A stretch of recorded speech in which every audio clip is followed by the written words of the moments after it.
Amados, hoy día vamos a tocar los temas que aparecen en el segundo capítulo de la epístola del apóstol Pablo a su discípulo Tito, que está encargado de supervisar y pastorear las iglesias de la isla de Creta en el siglo I. Esta epístola fue escrita el año 64 después de Cristo, cuando ya el cristianismo estaba experimentando gran expansión y con ello la persecución de los emperadores romanos. 4 años más tarde, el apóstol Pablo sería martirizado en Roma. Oremos para empezar este estudio de este capítulo. Gracias, Señor. Si pueden cerrar sus ojos, y agradecemos a nuestro Padre Celestial por su gran amor, su constante cuidado, con asombrosa bondad que bendice nuestras vidas cada día. Y agradecemos a Jesucristo, nuestro Señor y Salvador, quien nos permite tener herencia en el reino celestial. Y al Espíritu Santo agradecemos y pedimos en esta tarde que nos guíe, nos ilumine, nos dé entendimiento y revelación de la palabra de Dios. Gracias, Señor. Amén, amén. Tito, supervisando las iglesias en la isla de Creta, es de procedencia gentil, no es judío, y es muy cercano, discípulo del apóstol Pablo. Al igual que Timoteo, es joven y tiene una gran responsabilidad pastoral. Años más tarde, al igual que Timoteo, va a morir mártir. Al final del primer capítulo, Pablo se ha referido a los falsos maestros que entraban a las iglesias bajo el manto de ser judíos y por tanto maestros de los gentiles, en su propia opinión. Dice Pablo, profesan conocer a Dios, pero con los hechos lo niegan, siendo abominables y rebeldes, reprobados en cuanto a toda buena obra. En contraste está Tito, el fiel discípulo, a quien Pablo le escribe al inicio del capítulo 2. Pero tú, habla lo que está de acuerdo con la sana doctrina.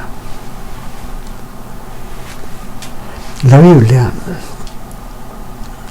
es un libro que no solamente nos enseña qué creer, sino que también nos enseña a cómo vivir la fe, y de lo cual procede la sana doctrina. Es necesario que todo creyente asuma como propia esta admonición de Pablo a Tito. Pero tú, esto es, en cuanto a ti, habla lo que está de acuerdo con la sana doctrina. Para esto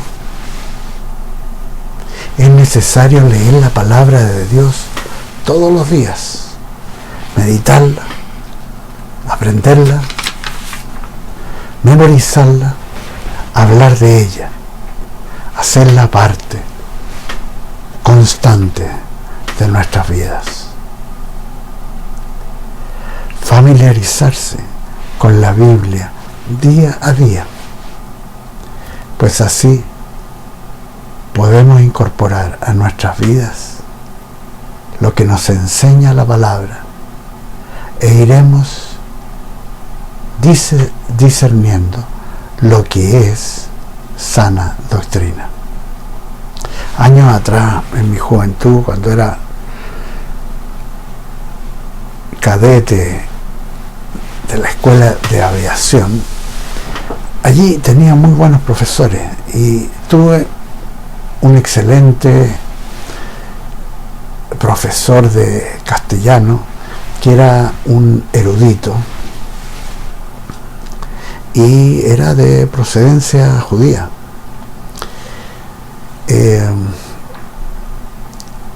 Y con él estudiamos el Quijote de la Mancha. Y era realmente un erudito y fue una maravilla.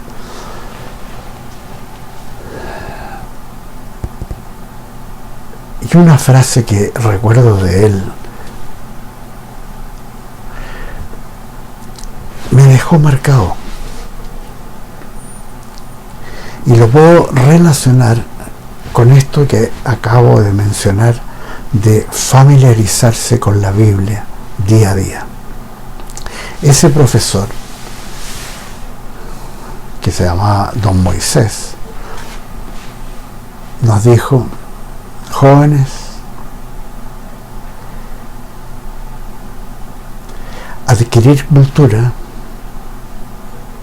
es algo parecido a cuando nieva. Los copos de nieve caen por miles y se van depositando y forman una capa preciosa. El aprendizaje para cultivar el espíritu, para recibir cultura, es como los copos de nieve. Uno a uno va recibiendo hasta que se forma ese manto blanco.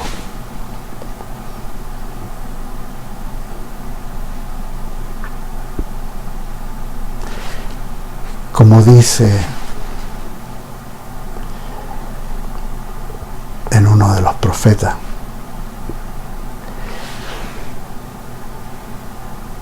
letra a letra, sílaba a sílaba, palabra a palabra, renglón a renglón, un poquito aquí, un poquito allá, así todos los días. Si somos constantes, va a llegar un momento en que los copos de la palabra de Dios van a ir formando un manto precioso en nuestras vidas. Nada reemplaza leer la Biblia todos los días. Y una ayuda básica es usar un plan de lectura diaria, tal como el que proporciona la iglesia, la casa del Señor. Les sugiero esto. Además de estudiar un libro de la Biblia o estudiar acerca de un tema a la luz de todo el consejo de Dios. En el caso mío, yo leo la palabra, el plan de lectura que tenemos en la iglesia. Aparte de eso, leo los salmos, 5 salmos al día. Como son 150 salmos, en 30 días he leído todos los salmos. Y si hay un día 31 en el mes, entonces también leo lo que corresponda a ese día. Aparte de eso, leo el proverbio del día y después me voy a los profetas. Profeta Isaías, profeta Jeremías, profeta Ezequiel. Y después al Nuevo Testamento. Es una parte muy importante de mi diario vivir, porque todos los días, en algún momento que estoy leyendo o buscando la Escritura, el Señor, como le sucede a todos, nos habla a través de la palabra, de su palabra.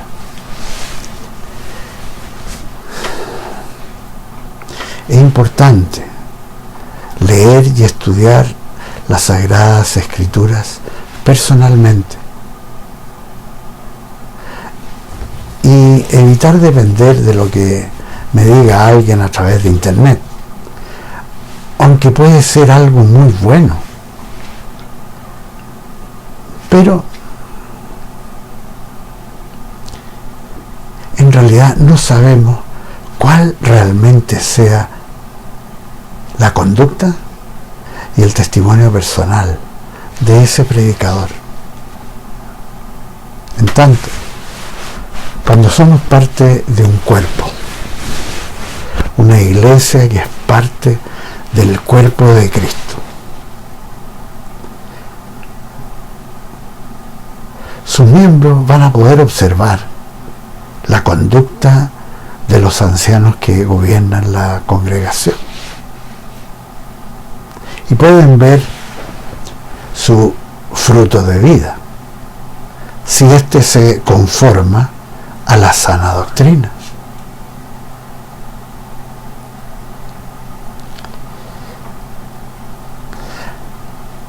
Antes de seguir con el texto de la epístola, podemos reparar que el apóstol Pablo en el capítulo 1 se refiere a unos pocos, y ellos son los ancianos, episcopos, obispos, que gobiernan las iglesias. En el capítulo 2 que vamos a ver hoy día, se refiere a muchos, específicamente distinguidos. Se refiere a los hombres de edad avanzada, ancianos, a las ancianas, a las mujeres jóvenes, a los hombres jóvenes y a los esclavos. Y en el capítulo 3 se dirige a todos los creyentes en general. Entonces vamos a ir analizando esto de a poco. El versículo 2 dice que los ancianos. Aquí la palabra denota edad, y la palabra en el griego, el idioma griego original del texto, es presbutes, que no es el anciano episcopos, obispo que gobierna, sino que se refiere a los hombres de edad avanzada. Claro que hemos de considerar que la vejez, el ser anciano, es un concepto que varía con las generaciones. En el mundo del siglo I, cuando Pablo escribe esta epístola, la edad promedio de vida era 37 años y se consideraba anciano a alguien de 40 o más.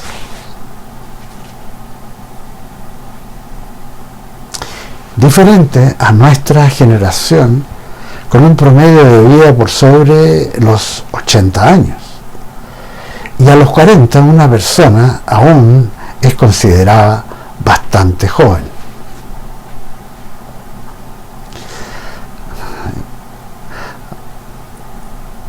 Me da risa un poco a veces cuando a mí a esta edad, a veces en la portería de la comunidad en la que vivo, y que tengo una buena relación con los porteros, a veces me saludan: buenas tardes, joven. Bueno, son cosas de la vida. Pablo se dirige en el capítulo 2 a los ancianos de edad, presentes en la congregación en la isla de Creta. Sean sobrios, lo cual hace referencia al dominio propio. Y claro, a veces los hombres mayores se dan licencias de ser un poco gruñones o desconsiderados. Pablo les dice que sean controlados, serios. Otra cualidad necesaria, porque es bien desagradable un viejo no solo gruñón y desconsiderado, sino que liviano en su conducta, irónico, o lo que es peor, dado a chistes de dudoso gusto, o una persona mordaz. Que sea serio, prudente, esto es, mesurado, libre de emitir opiniones atolondradas o de conductas impropias. Que sea prudente, que sean sanos en la fe. Y esto hace alusión a que sean conocedores de la palabra de Dios y exhiban un fruto de vida acorde al buen caminar de fe. Pacíficos, edificantes. Una de las cosas destructivas es ver a alguien en una congregación contencioso en temas de fe. Que el anciano, la persona mayor, sea sana en la fe, en el amor. En el griego, agapao, el amor de Dios, el que es fruto del Espíritu Santo, lo cual es una bendición grande para toda persona en una congregación. En la paciencia, otra virtud tan necesaria como testimonio para otros, que pueden ver la conducta de un creyente maduro al enfrentar situaciones difíciles, ver cómo reacciona y lo que proyecta al ser probado por Dios.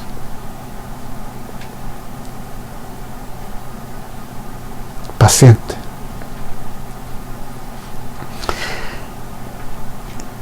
Enseguida, Pablo se dirige a las ancianas, esto es, mujeres mayores de edad, que sean reverentes en su porte. Esto alude a conducirse con una actitud digna, sobria, mesurada. Y claro, que no fuese alguien mayor que de pronto empieza a vestirse como jovencita, o una persona mayor indiscreta, o que habla con voz alta, y peor aún, que sea de risotadas fuertes y bromas de mal gusto. Y esas cosas a veces se dan en congregaciones. Cuando estábamos en los 2 primeros años empezando la iglesia, me acuerdo que había una señora con una voz muy ronca, pero era muy ronca. Y cuando preguntaba algo, porque en esa época uno estaba predicando y como era pequeño la gente interrumpía y hacía preguntas en medio de todo, y cuando ella preguntaba era como que todos quedaban un poco helados así. Bueno, esas cosas pasan. Dice que no sean calumniadoras, y la palabra en el idioma original, en el griego, es que eso hablar diabolos, de diabólico, considerando que la calumnia es una de las armas más efectivas para destruir iglesias. La calumnia la inspira el diablo,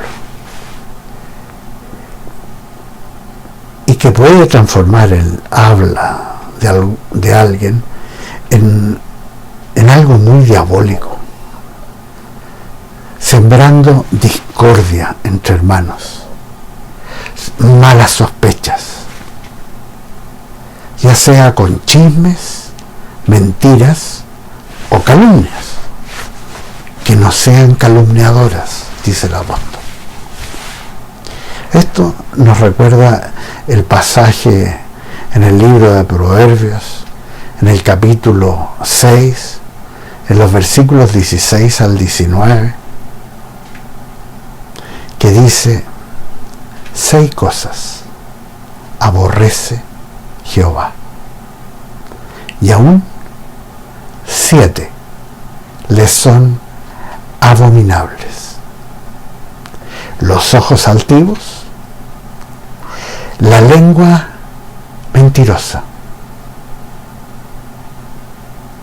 las manos que derraman sangre inocente, el corazón que maquina pensamientos inicuos, los pies que corren presurosos al mal, el testigo falso que dice mentiras, y el que siembra discordia entre hermanos. Yo creo que queda bien claro que Dios odia, aborrece a los que calumnian. Las frases típicas de los chismosos que he visto en los años: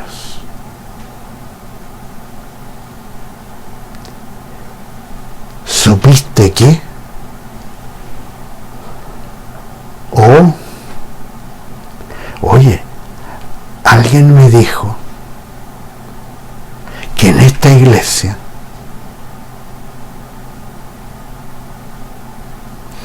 y en situaciones así el cristiano debe recordar las palabras de Jesús. Si alguien tiene algo contra un hermano, vaya y hable con ese hermano. Si no lo escucha, con testigo, y si no, frente a toda la iglesia. O sea, hay un procedimiento de acuerdo a la palabra de Dios. No puede una persona quedarse impávido cuando alguien se le acerca con un chisme, una crítica infundada o una calumnia, ya sea con respecto a otro o con respecto a la iglesia. Ahí uno tiene que decir, momento, tú no estás actuando de acuerdo a la palabra de Dios, estás violando el principio más básico de seguir a Jesucristo, que es el amor al prójimo.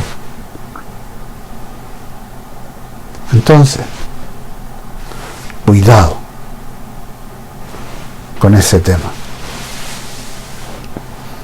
Y seguimos con las instrucciones de Pablo para las mujeres ancianas. Que no sean esclavas del vino. Esto aplica a todo creyente, pero que aquí alude a la práctica del siglo I de tomar vino para evitar enfermedades transmitidas a través del agua de la época. Y esto hace referencia nuevamente al dominio propio. Maestras del bien, lo cual es una alusión importante al conocimiento de la palabra de Dios, en una época en que el analfabetismo era la norma común para las mujeres. A través de los siglos, el cristianismo ha sido una gran influencia alfabetizadora y cultural. Enseñen a las mujeres jóvenes a amar a sus maridos y a sus hijos, que sean las mujeres ancianas maestras del bien.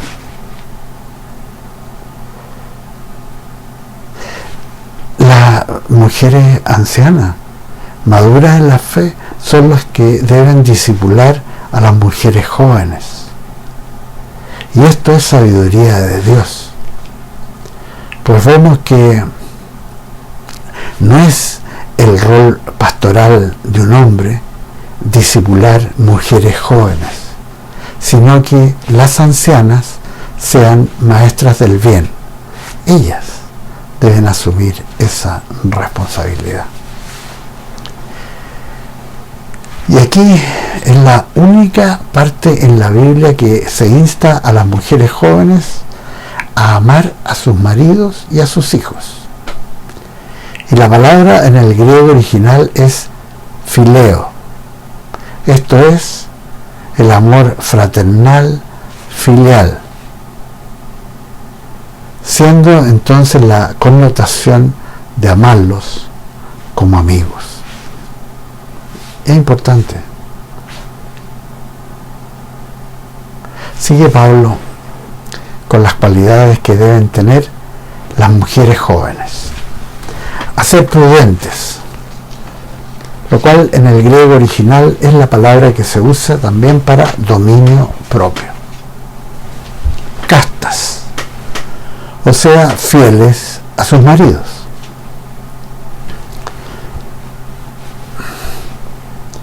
Cuidadoras de su casa,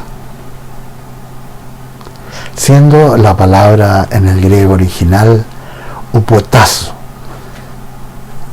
y que alude al arreglo, al orden familiar en el hogar, lo cual a su vez tiene relación con ese rol único puesto por Dios en la mujer respecto al cuidado de la familia,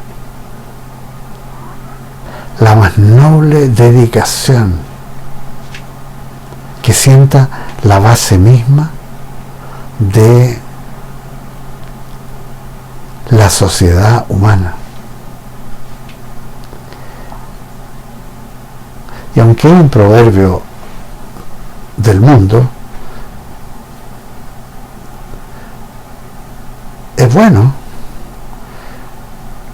recordar ese proverbio que dice: la mano que mece la cuna, mece al mundo. Que sean buenas, lo cual es una gran bendición para su familia primero, para la iglesia y para la sociedad también. Y nos recuerda esto a la mujer virtuosa descrita en Proverbios 31.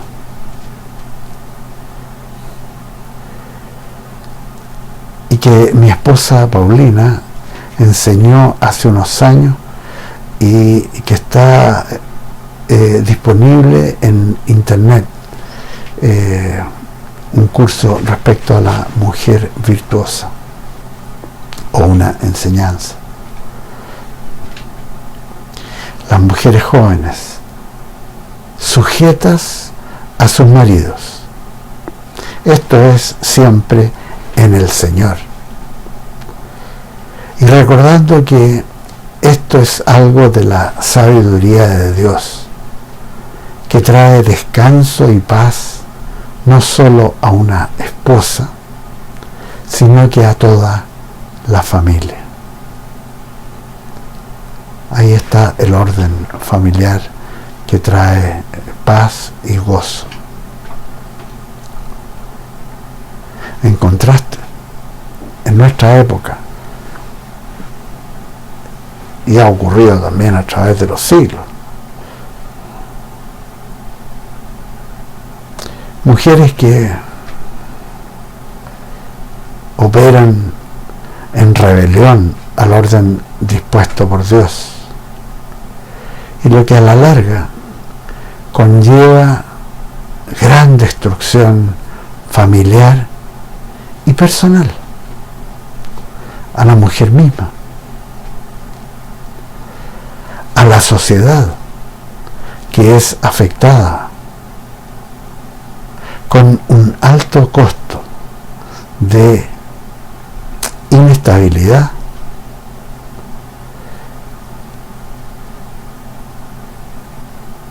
también un costo que a veces se traduce en turbulencia social, porque esa mujer ha llevado a su familia a operar en principios de rebelión. Y esto, se han hecho estudios, tiene un alto costo económico para un país.